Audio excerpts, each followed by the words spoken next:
This conference will now be recorded. अद्य सोमवासरः अथवा इन्दुवासरः मार्गशीर्ष शुद्ध पंचमी षष्ठी च दिनांक 4 जानेवारी 2021 चरकसूत्रस्थान अध्याय 28 शंखं चक्रं जलौकान् दधतमृतघटं चारुदोर्भिश्चतुर्भिः सूक्ष्मस्वच्छातिरुद्यां शुकपरिविलसन् मौलिमं भोजनेत्रं कालाम्भोदोज्ज्वलाङ्गं कटितटविलसत् चारुपीताम्बराढ्यं वन्दे धन्वन्तरिं तं निखिलगदवनप्रौढदावाग्निलीलम् प्रौढदावाग्निलीलम् ब्रह्मणो हि समारब्धा मात्रेयाद्येषु पूजिताम् अस्मदाचार्यपर्यन्तां वन्दे गुरुपरम्पराम् आयुर्वेदरतं वन्दे माधवाख्यं महागुरुम्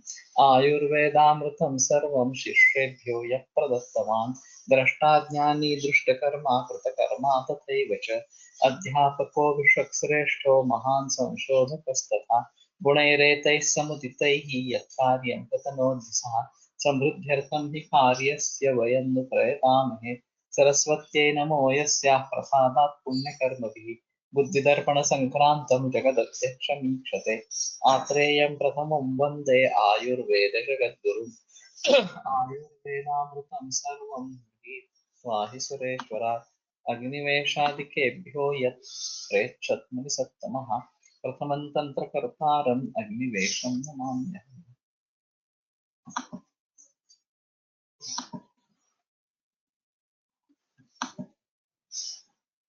Is the screen visible?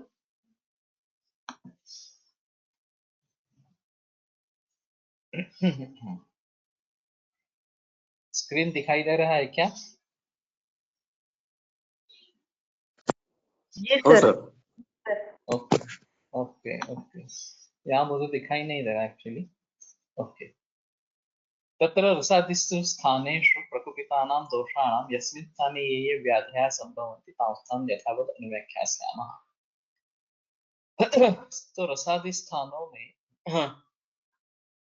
प्रकुपित दोष जो है, तो जिस जिस स्थान में जो जो व्याधि निर्माण होते हैं तां स्थान यथावत् अनुव्याख्यास्यामः को उसी तरीके से बताते रहते हैं।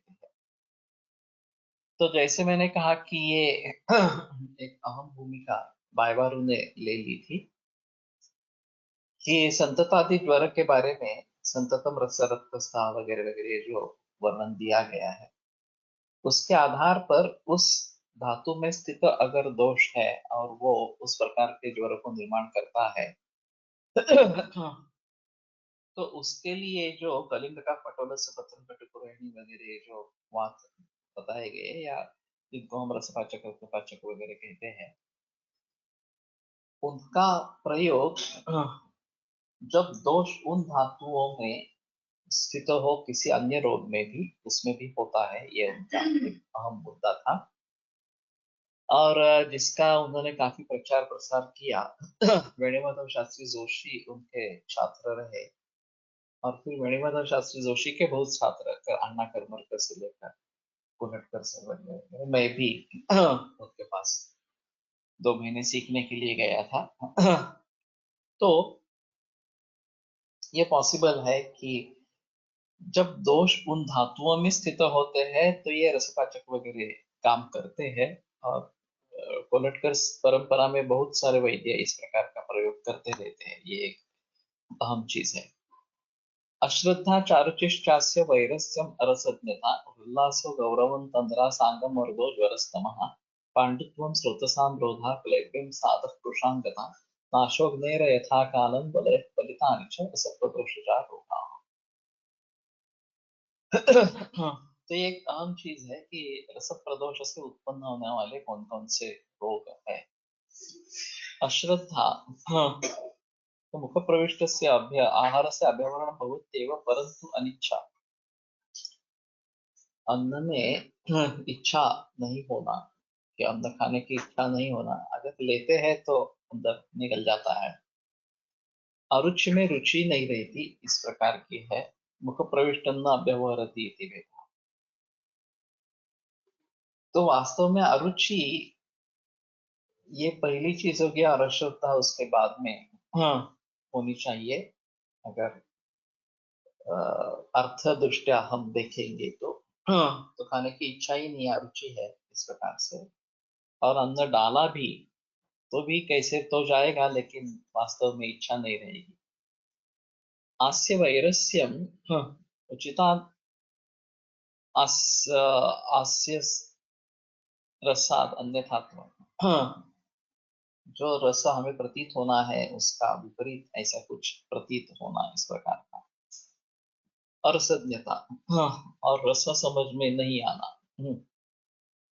रस प्रतिपत्ति इस प्रकार के उल्लासो गौरवं तंद्रा सांगमर्दो ज्वरस्तम। अभी ये अरुचि आस्यवैरस्य अरसज्ञता और अश्रद्धा ये काफी एक दूसरे से संबद्ध इस प्रकार के हैं। और रस न समझना ये जैसा हम रसव स्रोत में स्थित दोष है इस प्रकार से समझ लेते हैं, उसी प्रकार अंधे इंद्रियों से उनके ग्रहण के बारे में आसक्ति होना, उनके बारे में समझ नहीं पाना, ये भी रस प्रदोषज विकार इस प्रकार से कह सकते हैं। जैसे कि रसे रोक्षम श्रम शोष ग्लानि श्रद्धा सहिष्णुता, श्रद्धा सहिष्णुता वहां पे एक लक्षण बताया गया है, शब्द सहन न होना। तो वेणुगोपाल शास्त्री जोशी जी कहा करते थे कि ये सिर्फ शब्द श्रवण होता नहीं है, स्पर्श भी सहन नहीं होता है, रस भी सहन नहीं होता है, वगैरह वगैरह इस प्रकार से। तो रसानाम अविवेचनम की रस नहीं समझना, उसी प्रकार शब्द भी नहीं समझना या फिर स्पर्श भी नहीं समझना, ये भी रस प्रदोष विकार में ले सकते हैं। तो ये उपलक्षण मानकर चलते हैं। अभी फिलहाल इस प्रकार से प्रचलन में तो नहीं है। धमनी के बारे में वर्णन करते हुए इस प्रकार के कुछ रेफरेंसेस इंद्रियों के संबंध में आते हैं, और उसका अर्थ क्या करें, उसके बारे में कैसे समझे, ये अहम चीज है। तो वो पूरी सिस्टम ही एलोपैथी में अलग है, नर्वस सिस्टम से जुड़े इस प्रकार से संबंध रहेंगे, और हमारे हिसाब में रक्त से ज्यादा संबंध है, लेकिन यहाँ रस का भी संबंध रहेगा। ये खास बात इसमें होगी। बाकी उल्लास गौरव तंद्रा सांगमर्दो ज्वरहा तमहा, जब इस प्रकार से स का निर्देश आता है, स अंगमर्दः ज्वरः स्वकार, तो अंगमर्द सहित ज्वर, तो अंगमर्द यहाँ पे लक्षण इस प्रकार का हो जाता है। कई जगह इस स का मतलब सिर्फ वो भी लक्षण है इस प्रकार का होता है, और अंगमर्द लक्षण स्वरूप कब होगा और रोग स्वरूप कब होगा, ये थोड़ा सा निर्धारण करना उचित रहेगा। ज्ञानार्थं यानि चोक्तानि व्याधिलिंगानि संग्रहे व्याधेस्ते तदा हेतु लिंगानि इष्टानि नामयाः, चरक निदान 8वें अध्याय में सूत्र आया है कि ज्ञान के लिए जो लिंग बताए गए हैं, हाँ, व्याधेस्ते वो खुद रोग है।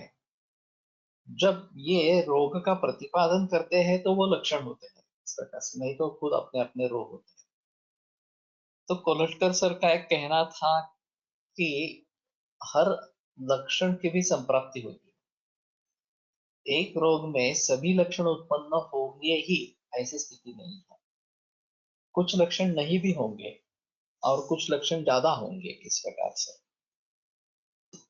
तो अगर हमें सिम्टोमेटिक रिलीफ चाहिए, हाँ, तो जो लक्षण ज्यादा है या रोगी के लिए कष्टदायक इस प्रकार के हैं, उनके ऊपर जिक्र कर। अब अंगमर्द प्रशमन गण आया है चरक में, तो ये किस हिसाब से आया है, ये थोड़ा देखना जरूरी पड़ेगा। मैं ज्यादातर उसमें से कंटकारी का प्रयोग करता हूँ। तो इस प्रकार से अगर ज्वर के साथ अंगमर्द है तो कंटकारी देना, ये रसप्रदोषज विकार ज्वर भी है, अंगमर्द भी है, तो उसको वो फायदा इस प्रकार से करेगा। तो ये बात समझ लेनी बहुत जरूरी है कि लक्षण एक स्वतंत्र रोग भी हो सकता है। और उसके लिए जो भी करना है वो हमें करना है सिम्प्टोमेटिक रिलीफ के लिए इस प्रकार से। पण तो आता हे तुम्ही रसद पदार्थ जे विकारामध्ये म्हणताय पण कितीतरी संघातले लोक संपूर्ण अंगमुक्त असंच म्हणतात तर तिथे रसद रस प्रदोष जो धरायला हरकत काफी जगह पे ऐसा होता है कि लोग बताते हैं कि पूरा बदन दर्द करता है इस प्रकार से, ज्वर नहीं होता, फिर भी उसको रस प्रदोष विकार में गिनना उचित रहेगा इस प्रकार से। और फिर अंगमर्द प्रशमन गण एक अलग गण बताया गया है, तो उसका भलीभांति प्रयोग कर सकते हैं, उसमें कोई प्रॉब्लम नहीं है। Can you please elaborate relation of कंटककारी एंड अंगमर्द? वैसे क्या है, वो आसानी से उपलब्ध द्रव्य है अंगमर्द प्रशमन गण में इसलिए उसका प्रयोग करता हूँ। लेकिन बाकी अन्य 9 द्रव्य जो है अभी मुझे उतना कंठस्थ नहीं है वो। तो हाँ, दूसरा कोई भी इसमें इस्तेमाल कर सकते हैं। मैंने एक पाठा मिश्रण अनंता कंटकारी गुरुच और महासुदर्शन, ये कॉम्बिनेशन बहुत सारे ज्वर के रुग्णों में मैं प्रयोग करता हूँ। अभी गर्म पानी के साथ देते हैं या फिर सेप्टिन के साथ देते हैं तो ज्यादा सोचने की आवश्यकता नहीं रहती है, ज्वर और उसके सभी जो लक्षण है उसको शांत करता है इस प्रकार से। तो कहने का मतलब ये है कि इस प्रकार से अंगमर्द ये अगर लक्षण है, हाँ मैं बात कर रहा था वो सिम्टोमेटिक रिलीफ की बात कर रहा था। अभी के हालात में अगर आप सिम्टोमेटिक रिलीफ नहीं दे पाते हैं तो काफी मुश्किल इस प्रकार की हो जाती है। लोगों को सिम्टोमेटिक रिलीफ की इतनी सवय हो गई है, इतनी आदत पड़ गई है कि अगर दवा लेने पर सिम्टम्स में कुछ राहत नहीं मिली तो वो समझते हैं आयुर्वेद अच्छा नहीं है, वैद्य अच्छा नहीं है, वगैरह वगैरह इस प्रकार से। तो रोग मिटने में देर लगे वो अलग चीज है, लेकिन सिम्टोमेटिक रिलीफ तो होना चाहिए, ये एक अहम चीज है। इसलिए हमने औषध कोश में रोग हो या लक्षण हो उसके लिए जो भी चिकित्सा बताई गई है वो सामने रखी है। अब ऐसा हो सकता है कि इसको रोग माने या उसको लक्षण माने, ये हम दूसरे किसी तरीके से निर्धारित कर सकते हैं।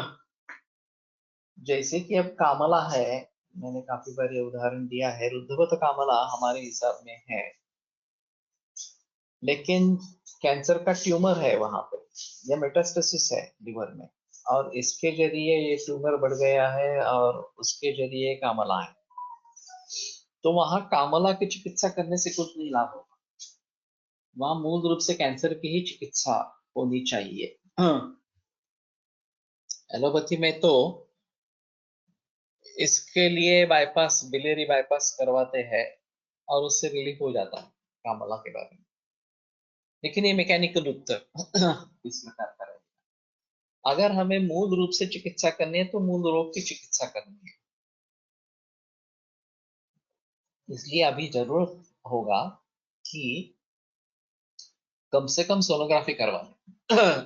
इलेक्ट्री लोग करवाते हैं, लेकिन सिर्फ इलेक्ट्री से बात नहीं बनती, कम से कम सोनोग्राफी करवानी है। और अगर कोई लीजन दिखाई दिया तो फिर उसके बारे में वो मैलिग्नेंट है, नॉन मैलिग्नेंट है, या जो भी चीजें हैं उसके बारे में सोचना है इस प्रकार से। तो लेकिन सिम्टम्स है तो भी हमें सिम्टम के लिए कुछ करना है। माइग्रेन है समझो, अब इसका आयुर्वेदिक निदान क्या करें ये एक अलग चीज इस प्रकार की होगी। लेकिन शिरस्शूल जब तक हम उसमें रिलीफ नहीं देंगे माइग्रेन में, तब तक माइग्रेन का पेशेंट आपको कभी अच्छा नहीं मानेगा। तो जो भी है, जब ये माइग्रेन सीवियर होता है और उल्टी होती है, और उल्टी होने के बाद थोड़ा कम हो जाता है वगैरह वगैरह, लेकिन तब तक की अवस्था काफी कष्टदायक इस प्रकार की होती है। तो उसमें सिम्टोमेटिक रिलीफ तो आपको देना ही है इस प्रकार से, चाहे आप गोदंती का प्रयोग करो, चाहे पत्यादि काढ़े का प्रयोग करो, चाहे कर्पूर वगैरह का लेप लगाओ, शुद्ध कर्पूर लेप लगाओ, जो भी करो, लेकिन उससे सिम्टोमेटिक रिलीफ आना चाहिए, तभी लोग आपको मानेंगे।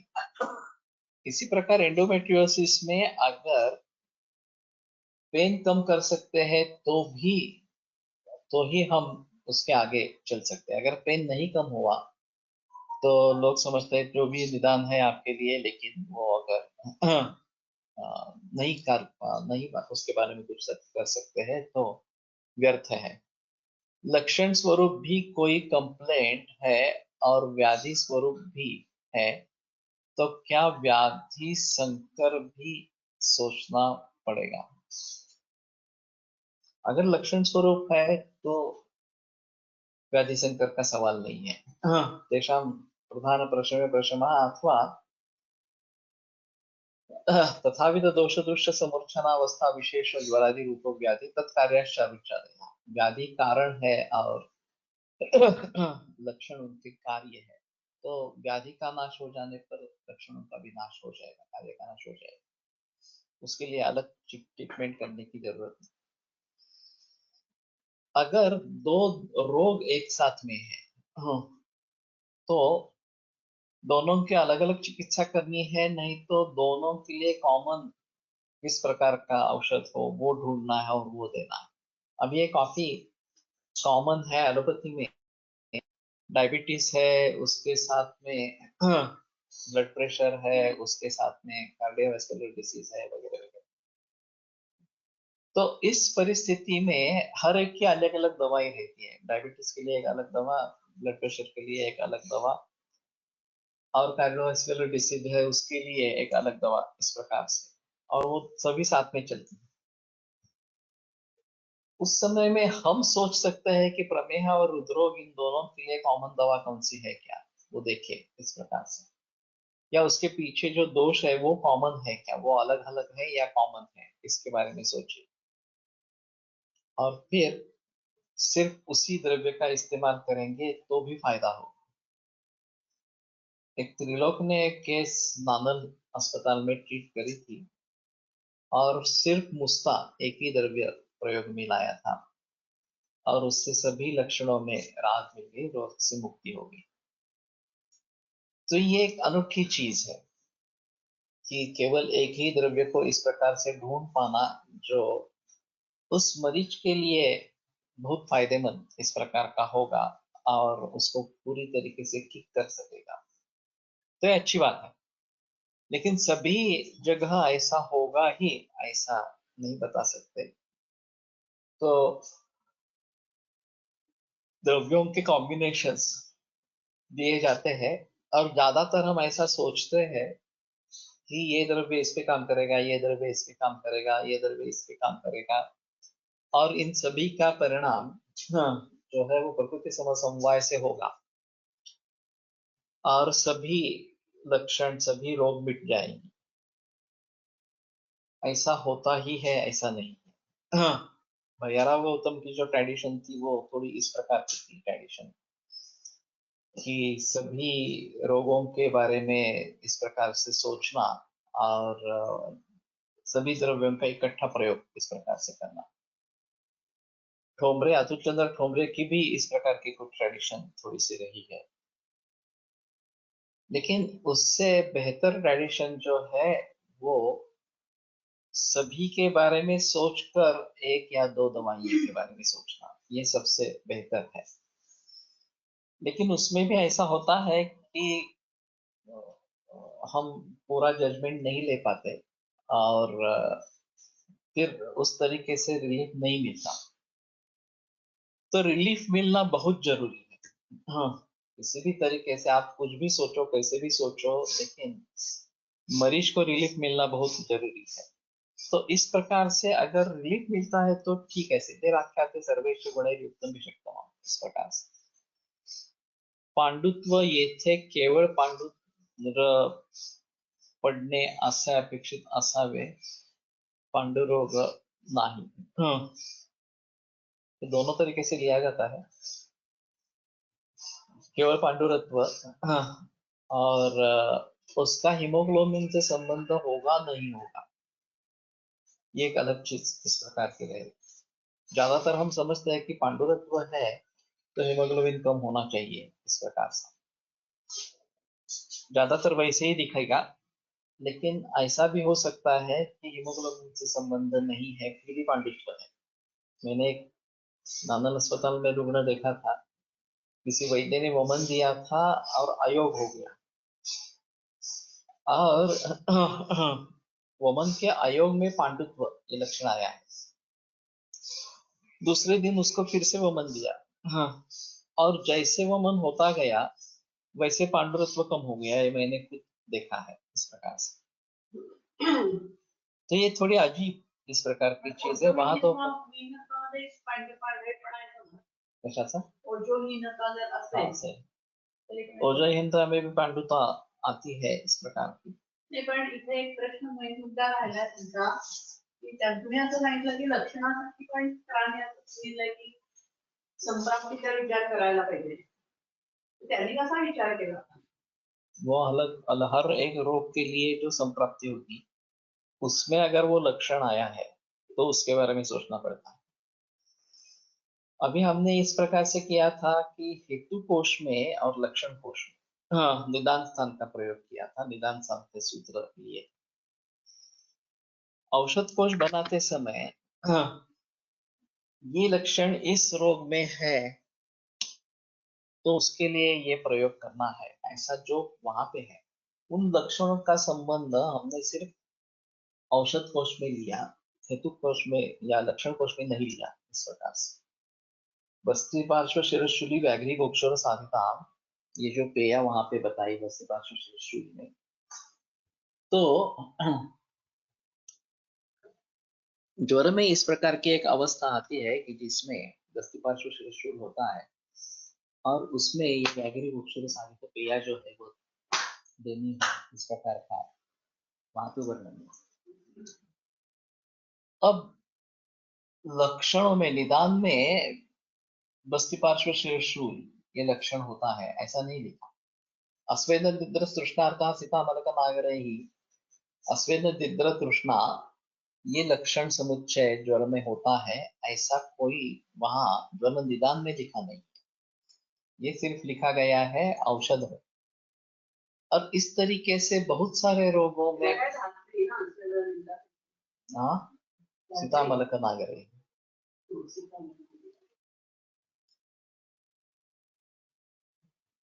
तो अभी प्रातिपदिक कोश में हम इसके बारे में अलगता से सोच रहे हैं। बस्ती पार्श्व शिरशूली व्याघ्री गोक्षर साधिताम ये ज्वर अधिकार में आया है और ज्वर से संबद्ध लक्षण इस प्रकार का होगा। तो वास्तव में ज्वर में अगर बस्ती पार्श्व शिरशूल है तो व्याघ्री गोक्षर साधित सिद्ध पेया देनी है, इस प्रकार का वहां पे अर्थ होगा। लेकिन अगर बस्ती पार्श्व शिरशूल ये लक्षण किसी अन्य रोग में भी दिखाई देता है तो भी शायद इसके बारे में सोच सकते हैं, ये एक चीज। और दूसरी चीज हमें ज्वर निदान का उपग्रहण करना है इन सूत्रों के आधार पर। तो जब ज्वर निदान कहेंगे तो ज्वर निदान में ज्वरों के लक्षण में भी ये ले लेंगे, बस्ती पार्श्व शिरशूल इस प्रकार का उसको रेफरेंस दे देंगे ज्वराधिकार जो औषध योग में आया है इस प्रकार से। लेकिन ज्वर में इस प्रकार के लक्षण उत्पन्न होते हैं और उसके लिए एक इस प्रकार की चिकित्सा बताई गई है, ये हमें पता होना चाहिए इस प्रकार से।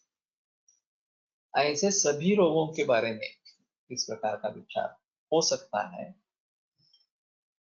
तो उसमें अभी लक्षण कोश में हमने इन लक्षणों को लिया नहीं था, लेकिन अभी मैं प्रातिपदिक कोश में इन लक्षणों को भी ले रहा हूं और ये हमें प्राप्त हो रहा है चिकित्सा से। चिकित्सा स्थान में ये सूत्र आया है और उसमें लक्षण बताए गए हैं, तो उसके बारे में चिकित्सा के दृष्टि से देखना है, ये एक महत्वपूर्ण चीज रहेगी। विसर्प कोट कुष्ठाक्षी कंडु पांडवा मय ज्वराः, तो पांडवा मय ऐसा भी निर्देश सकाश श्वास उल्लास व्यंग्य तो वो में क्या अवरोध के बारे में, तो पांडवा मय ही वहां पे उल्लेख है।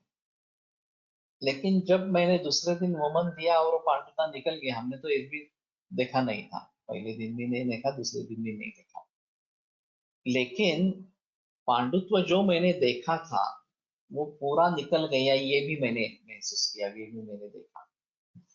तो एक अहम चीज रहेगी कि पांडुत्व ये रसव स्रोतस का विकार है।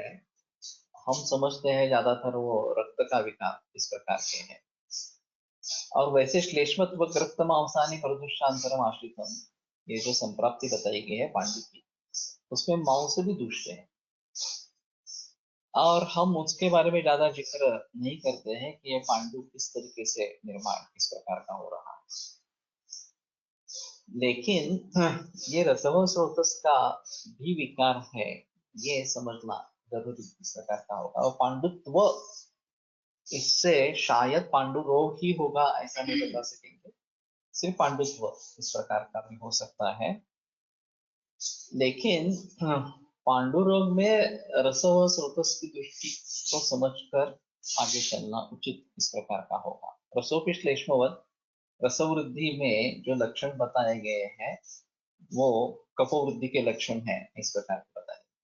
ये जो गौरव तंद्रा उल्लास, ये कफवृद्धि के इस प्रकार के लक्षण हैं जो रसव स्रोतस में दिखाई दे रहे हैं इस प्रकार से। तो पांडु में इसके बारे में जिक्र करना जरूरी इस प्रकार का होगा। स्रोतसाम रोधः, ये एक अहम चीज है कि स्रोतस का रोध इस प्रकार का हो जाना, ये भी रसव स्रोतस का लक्षण इस प्रकार का बताया। अब जो आम की प्रक्रिया बताई गई है कि ऊष्मणोल्प बलत्वेन धातु माध्यम अपाचितम दुष्टम आमाशयगतम रसम आमम प्रचक्षते, तो ऊष्मा अल्प बल होने के कारण पहला धातु जो अपाचित इस प्रकार का रहता है, दुष्ट होता है और आमाशय में पहुंचता है, उसको उस रस को आम कहते हैं इस प्रकार से।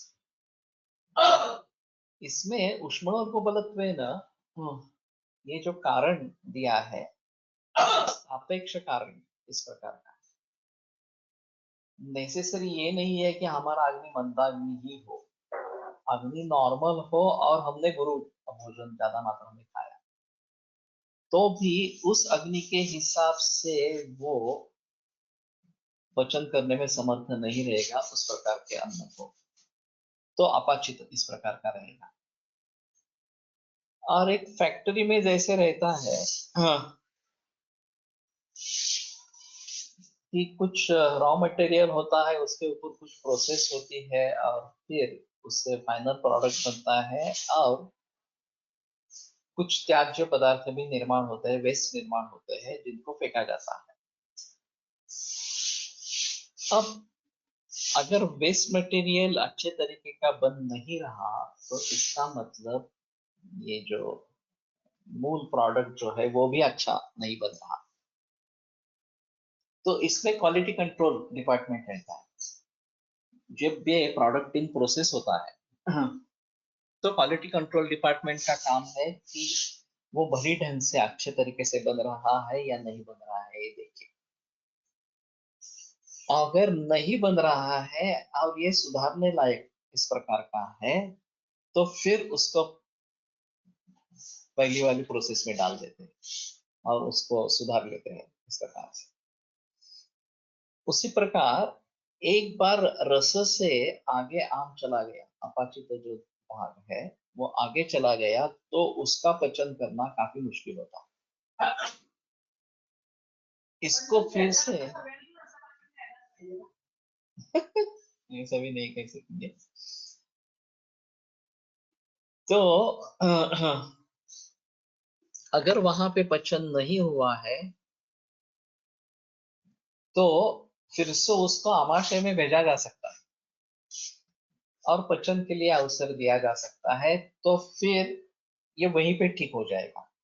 आगे चलकर उससे रोग बने, इससे बेहतर है कि उस समय लंघन करे। और रसजानाम विकारणम सर्वम लंघनम औषधम, ये जो चीज बताते हैं कि रसज विकारों के लिए लंघन ये अहम चिकित्सा इस प्रकार की है, तो ये आम से इस प्रकार से जुड़ा है की सर्व लक्षणे असताना आणि उल्लास जास्त असेल तर लघु व मंद द्यावे का? जरूर द्यावे, दे सकते हैं। और उल्लास ये तान्युपस्थित दोषाणाम पंचकर्माणि कुर्वीत मात्रा कालो, स्नेह स्वेदोपपादने पंचकर्माणि कुर्वीत मात्रा कालो विचारयन्। तो उपस्थित दोष है तो निकाल देना अच्छा है। अजीर्ण बुद्धार्याणाम, ये भी अग्रसर है। तो उद्धार्य चीजों में अजीर्ण सबसे अहम, सबसे श्रेष्ठ इस प्रकार का। तो सबसे अहम है कि हम रस में ही उसको सुधारने की कोशिश करेंगे, ज्यादा से ज्यादा। पहला तो है कि पचन के समय ही सुधारने की कोशिश करें। जो भी खाना खा जा रहा है उसमें आहार विधि विशेष आयतन को अच्छी तरीके से देखकर योग्य अन्न योग्य मात्रा में, योग्य काल में, योग्य मनस्थिति में इस प्रकार से लेना है, तो आम नहीं बनेगा। और आम नहीं बनेगा तो प्रसादी धातुओं की उत्पत्ति अच्छे तरीके से होगी। लेकिन मानो इसमें कुछ गड़बड़ी हो गई तो रस में ही उसको ट्रीट करना ज्यादा अच्छा है। और एक रसशेषा जीर्ण आता है, रसशेषित, उसमें सोने के लिए कहा गया है। तो वो निद्रा इस प्रकार से और नहीं खाना, ये एक अहम चीज इस प्रकार की है। तो प्रातः सुप्याद अभुक्तवान, रात को कुछ सुबह कुछ खाए के बिना सो जाए, ऐसा वहां पे वर्णन है। तो इससे जो आमाशय में जो दुष्ट आम रस इस प्रकार का आया है उसका भली भांति पचन हो जाएगा और आगे की नौबत नहीं आएगी। लेकिन ज्यादातर हमारे यहाँ ऐसा होता है कि लोग आदत से खाना खा लेते हैं। सुबह का नाश्ता जो है वो आदत से खा लेते हैं। पहला अन्न पचन हुआ है, मलमूत्र विसर्जन अच्छा हुआ है, ये कुछ देखते नहीं है। और सच्ची भूख लगी है ये भी नहीं देखते हैं। तो ये परंपरा बन जाती है। आपण त्याच्यावर औषध खात राहणं हे उत्तर आहे का? नहीं, लंदन करण्यामुळे होता है। औषध लेना ये एक उपाय हो सकता है। एक जोक है इसके बारे में। हाँ, ऐसा ही एक बहुत खाने वाला व्यक्ति था और बहुत खाना खाया और फिर पेट दर्द होने लगा, तो वैद्य को बुलाया। तो उसने कहा ठीक है, एक गोली देता हूँ, छोटी सी गोली है, वो ले लो और उससे ठीक होगा। तो बोला अगर उतनी गोली के लिए जगह होती तो मैंने एक मोतीचूर खा लिया होता। तो इतनी भी जगह नहीं है इस प्रकार से।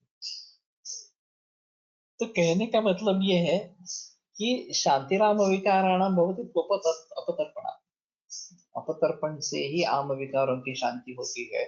त्रिविधम त्रिवेदे दोषे तत्समीक्ष प्रयोजे तत्राल्पे लंघनम पथ्यम पद्ये लंघन पाचनम प्रभुते शोधनम। तो जो उल्लास की बात कही थी, और अगर प्रभुत दोष है तो शोधन ही करना उचित इस प्रकार का है। थोड़ा है तो केवल लंघन से भी बात चलेगी, और थोड़ा उससे ज्यादा है तो लंघन और पाचन इस प्रकार का करना है।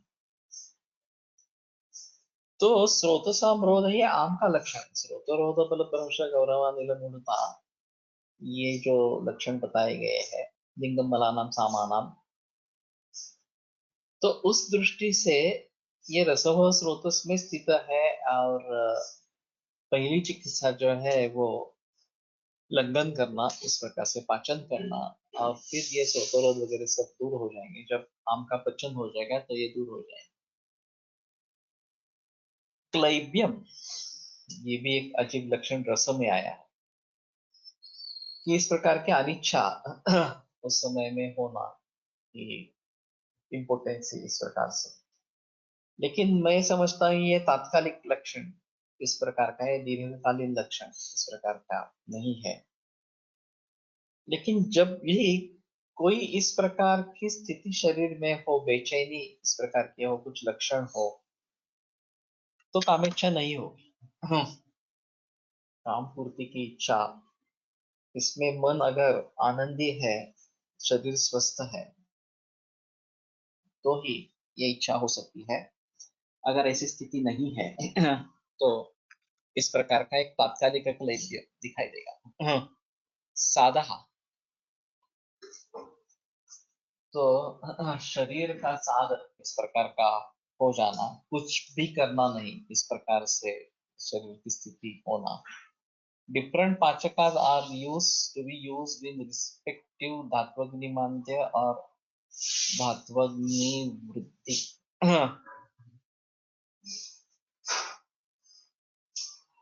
धात्वग्निमांद्य एक और अलग चीज है।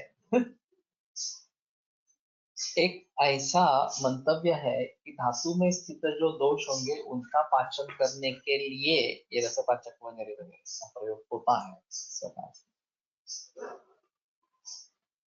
अब ये बात रहती है कि अलग अलग आम की कंडीशंस में अलग अलग पाचन होना जरूरी है क्या, इस प्रकार से। जब ज्वर निर्माण होता है तो ज्वर में जो योग है शुरू में आए हुए इस प्रकार से, वातज ज्वर, पित्तज ज्वर वगैरह इस प्रकार से, तो उनका इस्तेमाल अगर वातज ज्वर है तो हम करेंगे। हाँ, और उसमें ज्वर और उस प्रकार का जो आम है उसके पचन करने की क्षमता है। अतिसार में ये चीज अलग होती, आम होगा, अतिसार होगा, और उसके लिए ये मुस्ता वगैरह इस प्रकार के द्रव्य का प्रयोग करना ये आवश्यक इस प्रकार का हो। तो हर रोग में पाचन अलग अलग रहेंगे। अगर हम एक रोग का निर्धारण कर पाते हैं, ये फलाना रोग है, ज्वर है, रक्तपित्त है, खांस है, अतिसार है, जो भी है वो, तो उसमें जो पाचन योग होंगे उनका प्रयोग वहां पे करेंगे। केवल एक सामायिक पाचन सभी के लिए करना है, ये मुश्किल इस प्रकार का होता है। अब ग्रहणीमाश्रितम दोषम अजीर्णवद उपाचरित अतिसारोक्त विधिना तस्यामंच विपाचे, ये एक अजीब सूत्र है, वाग्भट में आया हो। तो ग्रहणी के दोष की चिकित्सा अजीर्ण की भांति करनी है, और आम की चिकित्सा अतिसार की भांति करनी है। अब ग्रहणी एक अहम विकार है, क्योंकि इन सभी का परिणाम ग्रहणी पे होता है, अग्नि पे होता है। और बहुत सारे रोगों का मूल कारण ग्रहणी हो सकता है, चाहे उस प्रकार के स्पष्ट लक्षण दिखाई नहीं दे रहे। गौरमाम विषय तत्व, ये जो संप्राप्ति बताई गई है, वो अगर वात संगत हो जाता है तो वात विकारों को निर्माण करता है, पित्त संगत हो जाता है तो पित्त विकारों को निर्माण करता है वगैरह वगैरह। इस प्रकार से काफी वर्णन ग्रहणी में आया है इस प्रकार से।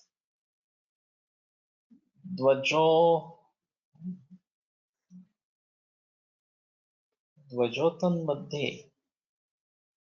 व्यानाचे कार्य, ध्वजोत्थान महत्वाचे रसदृष्टीमुळे हृदय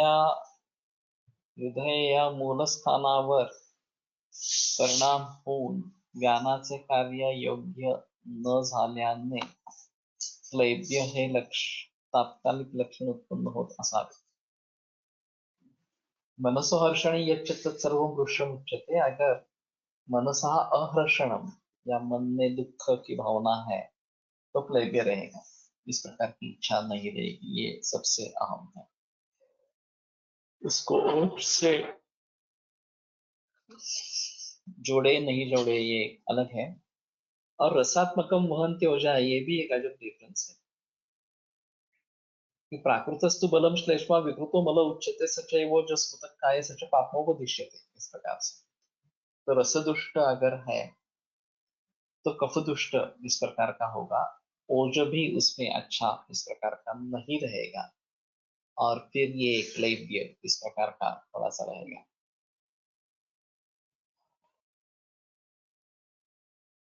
तो बात कर रहे थे साध की, मैं क्या बताना चाहता था। हाँ, वो बीच में निकल गया। हाँ, पाचक अलग अलग होते हैं। एक सुश्रुत में अतिसार के प्रकरण में 20 प्रकार के पाचक बताए गए।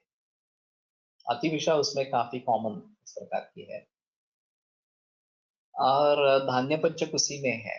तो मैं धान्य पंचक का प्रयोग करता रहता हूँ जब मुझे महसूस होता है कि पाचन, आम पाचन की आवश्यकता है। और ज्यादातर मैं समान काल में देता हूँ, कई दफा पंचामृत परपटी के साथ धान्य पंचक का प्रयोग करता हूँ।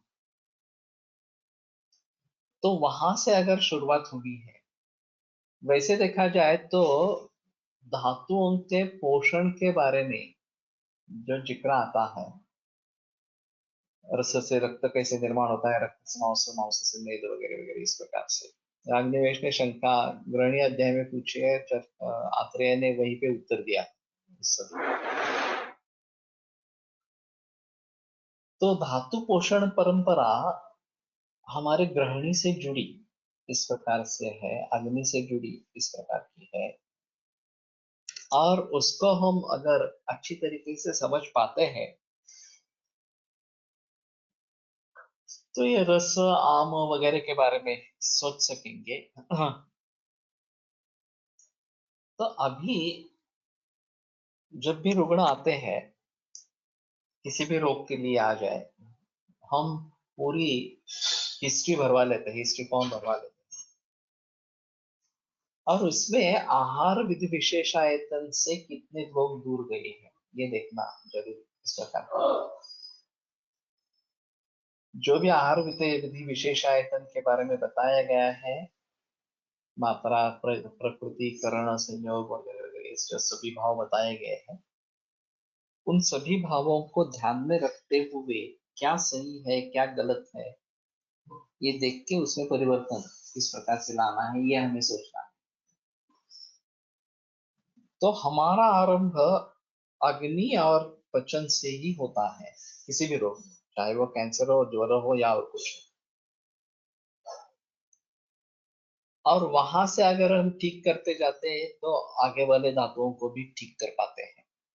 इसमें समय लगेगा, ये बात सही है, लेकिन धीरे धीरे ये सुधरता इस प्रकार का जाएगा। तो स्रोतोरोधय इसमें एक अहम लक्षण है, पांडित्व ये भी अहम इस प्रकार का लक्षण है। हाँ, साध कुछ करने की इच्छा नहीं होना, कृशांगता।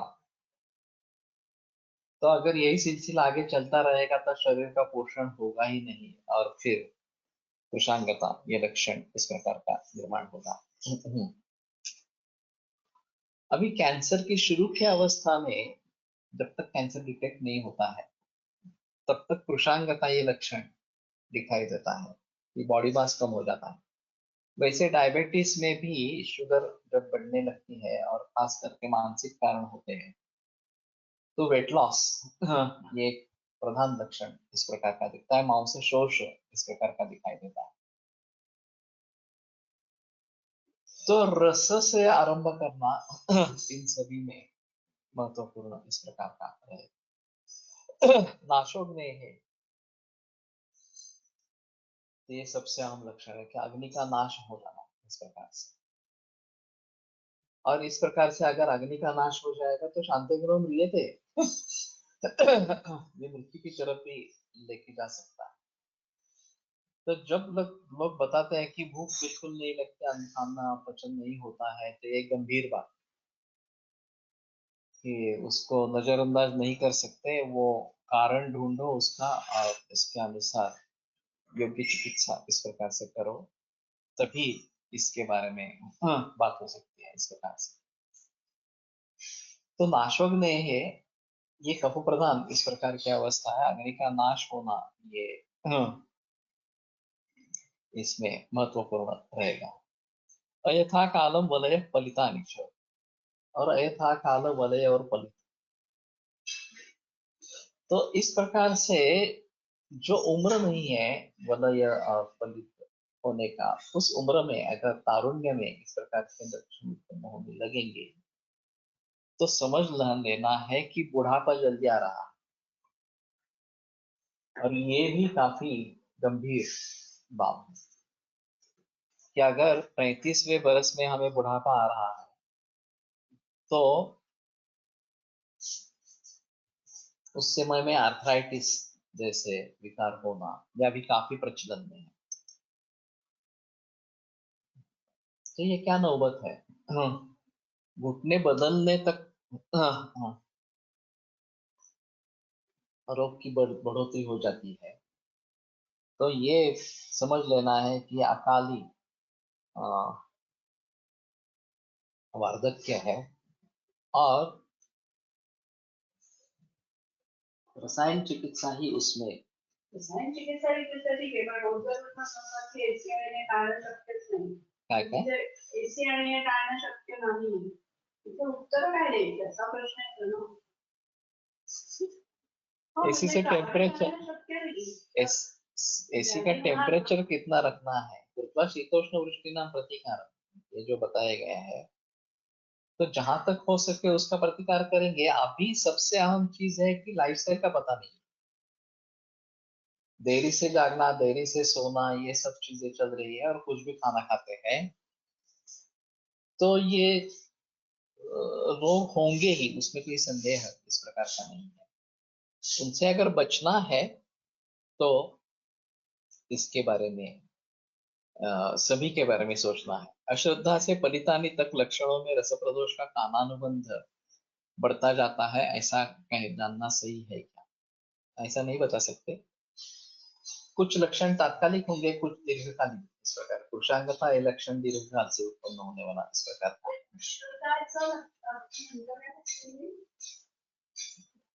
तोंडात जाता है। टीकाकार ने जो बताया है, मुंह में अन्न जाता है और अंदर प्रवेश करता है और अरुचि में मुंह में डालने की भी इच्छा नहीं होती, ऐसा उसका स्पष्टीकरण है। लेकिन पराघातनम अश्रद्धा जनना, ये एक आग्रह संग्रह बताया गया है कि जब हम इस प्रकार के वधस्थल को भेंट देते हैं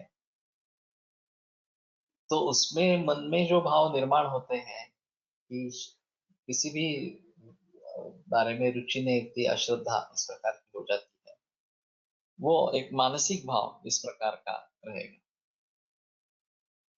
अस्तिक क्षय असेल तर स्रोतोरोधके कारण भी हो सकता है क्या? हो सकता है, उसमें कोई संदेह नहीं है। अभी सबसे अहम मुद्दा जो है वो विकार संतर्पणोत्तर है या अपतर्पणोत्तर है, ये देखिए। और दोनों तरीके से भी हो सकता है, केवल संतर्पणोत्तर होता है, केवल अपतर्पणोत्तर होता है, दोनों से होता है। और फिर शारीरिक स्तर पर अलग, मानसिक स्तर पर अलग, इस प्रकार की बात हो सकती है। तो इसलिए हिस्ट्री जितनी अच्छी लेंगे और हिस्ट्री जितनी अच्छी समझेंगे तो शायद ये पता चलेगा कि ये बीच में कहीं स्रोतोरोध वगैरह इस प्रकार का है क्या, और फिर यास्तिक क्षय इस प्रकार का हो रहा है। अभी फिलहाल विटामिन D3 की डिफिशियंसी काफी कॉमन है और उससे ऑस्टियोपोरोसिस होता रहता है, और खास करके मेनोपॉज के समय में या अगले वृद्धावस्था में ये काफी कॉमन इस प्रकार का है। अब विटामिन D3 की आपूर्ति होने पर इसमें सुधार आता है। कई लोगों में कैल्शियम देते रहते हैं और फिर कैल्शियम से कुछ लोगों में सुधार आता है, कुछ लोगों में नहीं आता है वगैरह इस प्रकार से। तो ये सीधा अस्थि के बारे में हम बात करें, लेकिन रसात रत्न तत्व मांसन मांसान वेद तत्व, ये पीछे वाला जो हिस्सा है, पूर्वो धातु परं कुर्यात वृद्ध क्षीणश्च तद्विधम, पूर्व धातु उत्तर धातु को वृद्ध या क्षीण बनाता है। जैसा पूर्व धातु होगा उस प्रकार का उत्तर धातु होगा। तो ये केवल अस्थि से शुरुआत है या पहले भी शुरुआत है, पहले धातुओं से, रस से और रक्त से वगैरह वगैरह, वे भी देखना चाहिए। प्रमेहामध्ये शरीराचे वृद्धत्व लवकर सुरू होते असे आधुनिक शास्त्र सांगते. ग्रोथ हार्मोन डिक्रीज और deficiency is the cause concern. तो प्रमेह में वैसे भी हमारे हिसाब में काफी दूष्य है और क्लेद का एक अहम रोल इसमें है, और शैथिल्य, धातु शैथिल्य एक अहम चीज प्रमेह में दिखाई दी। तो इसलिए व्यायाम ये प्रमेह की एक अहम चिकित्सा इस प्रकार की है. अश्रद्धा कशातच मन न लागणे असा व्यापक अर्थ घेणे अधिक योग्य होईल. अरुची अन्न घेण्यात अनिच्छा, अरुचीचा अर्थ चव न लागणे असा घेतला तर पुढे अरसज्ञ आलेच आहे.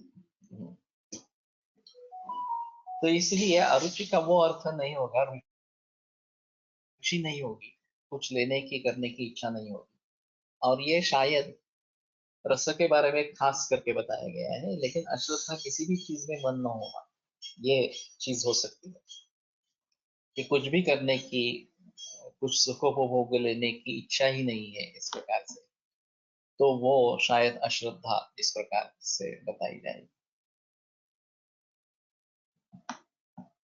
तो ऐसा मानकर नहीं चलना कि ये केवल अस्थि से संबद्ध है, पर पूर्व धातुओं से भी संबद्ध इस प्रकार का हो सकता है. पहले धातुओं के क्षय के लक्षण भी है, तो फिर उसके बारे में अलगता से सोचना पड़ेगा. और सारा सारत्व के बारे में भी सोचना पड़ेगा. जैसे कि महास्पीच होना ये शुक्रसार का लक्षण बताया है, और शुष्क स्पिक ये मांस क्षय का लक्षण इस प्रकार का बताया. तो शुष्क स्पिक हो तो उसमें मांस क्षय के बारे में भी सोचना है, और शुक्र असार इस तरीके से भी सोचना है. तो ये अलग अलग इस प्रकार के रहेंगे. तो अयथा कालम वलय फलितानि, अयथा काल इस प्रकार की वलय और फलित है, बलि और फलित है, तो ठीक है. ये रस प्रदोष जो है, वार्धक्य से अगर हुआ है तो वार्धक्य वही वहां पे हेतु है, और उसके बारे में ज्यादा सोचने की जरूरत नहीं पड़ेगी. लेकिन अगर ये पहले पहले होते हैं, अभी काफी बच्चों में बाल पक जाना वगैरह, बाल गिर जाना वगैरह, ये सब दिखाई देते हैं, तो उसमें कारण क्या है? लवण रस ज्यादा सेवन करना ये एक खलती पलित इस प्रकार का रोगों का कारण है. और वैसे चिंता ये भी एक कारण है. अगर प्रदोष जो विकार इस प्रकार का है, तो चिंता ये भी एक कारण है. तो इसके बारे में थोड़ा सजग होना ज्यादा जरूरी इस प्रकार का होगा. तो ये रस प्रदोष जो विकार इस प्रकार से कहे गए हैं. बक्षन्ते रक्त दोष से उत्पन्न होने वाले विकार अभी बताते हैं. अभी ये अजीब मामला है कि विधि सुनीति अध्याय में रक्त से निर्माण होने वाले काफी विकार दिए हैं. एक बार टैली करना पड़ेगा कि ऐसे कोई विकार है जो वहां पे नहीं है, सिर्फ यहीं पे है. और वही यहाँ नहीं है. ये दोनों तरीके से थोड़ा सा देखना पड़ेगा. कुष्ठ विसर्प पीड़का रक्त पित्तम असृत रहा. तो कुष्ठ विसर्प पीड़का रक्त पित्त रक्त प्रदर कुदमेढ्रास्य पाकश्च, गुदपाक मेढपाक और मुखपाक, लिहा गुल्मोथ विदृधि, लिहारो गुल्म और विदृधि, नीलिका कामला व्यंग विप्लव स्थिल कारका. ये नीलिका, फिर कामला, व्यंग, जो इस प्रकार का डिस्कलरेशन होना, पिप्लवः तिलकालकः, पिप्लु और तिलकालक, दद्रुः चर्मदलं श्वित्रं पामा कोठास्त्रमण्डलम्।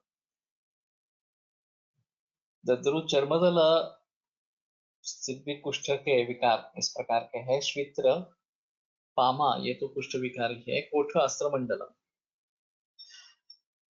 और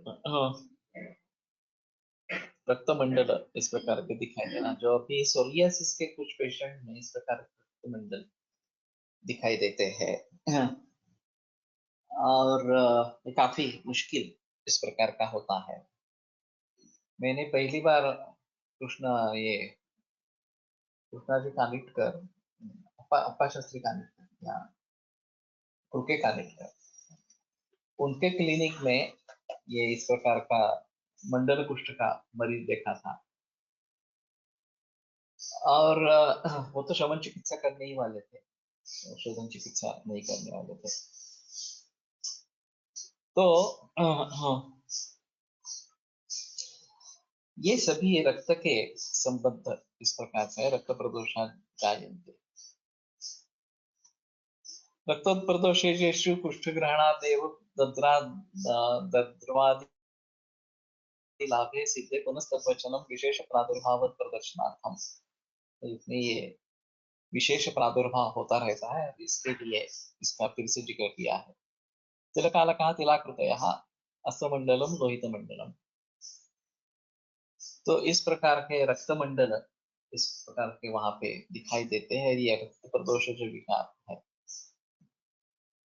इसमें रक्तपित्त और रक्त प्रदर ये भी रक्त स्रोतस का विकार है। ये एक अहम चीज इस प्रकार की रहेगी।